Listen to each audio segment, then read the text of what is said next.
Silakan orang pasal kokerat kerana dokter lalu juga tulis serkan atas dengan media sistem komunikasi top bukan dah apa sebenarnya orang malam expected like them about the students. Once upon a time, there is a good result. Sure, they are must be successful. Kibonda, yourself mind.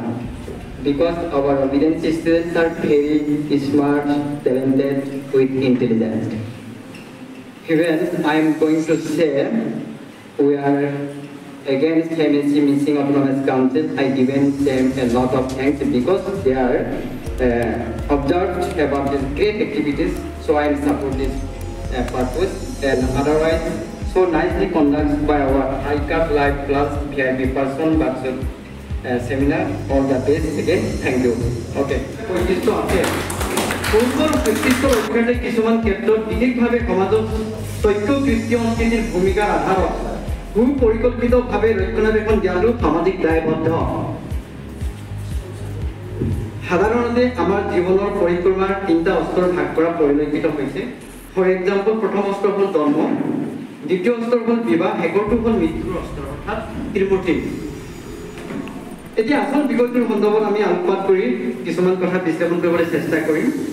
মূল ভাগৰ বিষয়টো হৈছে মিচিং সম্প্ৰদায়ৰ মাজত অপ্ৰাপ্ত বয়স্কৰ বিবাহ, বিশেষকৈ অতি গুৰুত্বপূৰ্ণ বিষয়। আজি মই আপোনালোকৰ সৈতে আলোচনাৰ মাজেৰে অন্তৰংগ আলাপ কৰি কথোপকথনৰ চেষ্টা অব্যাহত ৰাখিম। ইয়াৰ আঁৰত থকা ৰহস্যৰ কম খেলি অকণমান সমাধানৰ উত্তৰ পাবলৈ আশাবাদী ল'ৰা ছোৱালীৰ ক্ষেত্ৰত বিশেষভাৱে এনে প্ৰভাৱ বিস্তাৰ বেছিকৈ দৃষ্টিগোচৰ হৈছে।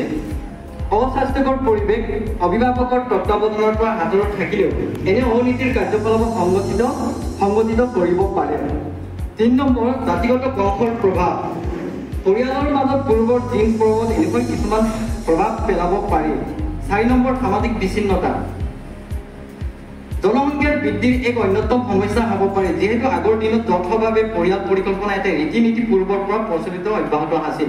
হয়তো পৰিয়ালৰ মাজৰ পৰা কোনোবাই উচতনি দিব পাৰে, তোমালোকে সোনকালে বিয়াখন পাতা, ঘৰ সংসাৰ চলাব লাগে, আমাৰ জনসংখ্যা বৃদ্ধি হ'ব লাগে, আমি জংঘল কাটি খেতি কৰিব লাগে। ঠিক তেনেকুৱা ধৰণৰ আগৰ পৰম্পৰাগত নীতিগত আজিৰ যুগৰ এইখিনি আমাৰ ককা আইতাৰ এনেকুৱা কথা আমি শুনিছোঁ। যি কি নহওক, বৰ্তমান যুগত আমাৰ শিক্ষিত যিটো পৰিৱেশ, যিটো আধুনিক যুগত আমাৰ বহুতো সময় বাগৰি অহাৰ পাছত বহুতো পৰিৱৰ্তন হৈছে বুলি আমি সকলোৱে দৃষ্টিগোচৰ হৈছে। এতিয়া আনহাতে বাল্য বিবাহ প্ৰতিৰোধৰ প্ৰধান কিছুমান কাৰণ হ'ব পাৰে বা কেনেকৈ আমি চলুচন কৰিব পাৰি এবাৰ দিছ ছাবজেক্ট বা এবাৰ দিছ মেটাৰ। আজিৰ তাৰিখত বিশেষকৈ আধুনিক শিক্ষিত মিচিং সমাজৰ মাজত সাক্ষৰতাৰ ফলস্বৰূপে অপ্ৰাপ্ত বয়স্ক বিবাহ পাকত আবদ্ধৰ পৰা আঁতৰত থকা পৰিলক্ষিত হৈছে। যেনে আমাৰ ছাত্ৰ ছাত্ৰীসকলক এটা সুস্থ সামাজিক বাতাবৰণৰ পৰিৱেশ প্ৰথমে অভিভাৱক তথা শুভাকাংক্ষী শিক্ষক শিক্ষয়িত্ৰীসকলে গঢ় দিব লাগিব। প্ৰথম অৱস্থাৰ পৰাই তেওঁলোকক প্ৰাথমিক শিক্ষা আৰম্ভণিৰ পৰা প্ৰায় 12 বছৰ বয়সত তেওঁলোকৰ শৰীৰত সন্ধি শিৰিবৃদ্ধি হোৱাৰ ফলত 17 বছৰ বয়সলৈকে পুৰা কাৰা আসনত ৰাখিব লাগে। আনহাতে 18 বছৰ বয়সৰ পৰা 21 বছৰ বয়সলৈকে শৈক্ষিক পৰিৱেশৰ আসনৰ অধীনত ৰাখি আইনগত আধাৰত বিয়া সোমোৱাৰ পৰা নিষেধাজ্ঞা জাৰি কৰিব লাগে।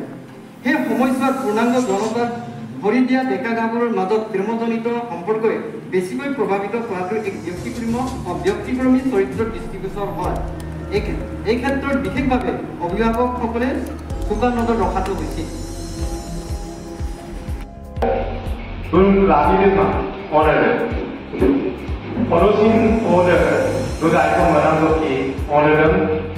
দুৰ্বলা বোলো লাগাম গামছিলো। গতিকে মোৰো মমূলীয় কথা প্ৰথম আৰু প্ৰধান মোৰো যিটো ভেৰিয়াছ প্ৰেক্টিছ আৰম্ভ কৰিছিলোঁ মনুষ্যৰ দুৰ্বলা তাৰমানে মোৰো 1 নম্বৰ का मोहताज नहीं है, गला सबका सूखता है, सबका, पर डर से डरना नहीं है, हिम्मत का घूंट लगाना है, डर को निगल जाना।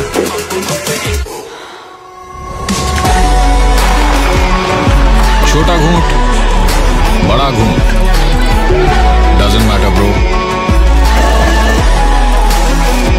हिम्मत का घूंट लगा और डर को निकल जा, और दुनिया को दिखा तू किस मिट्टी का बना हुआ है।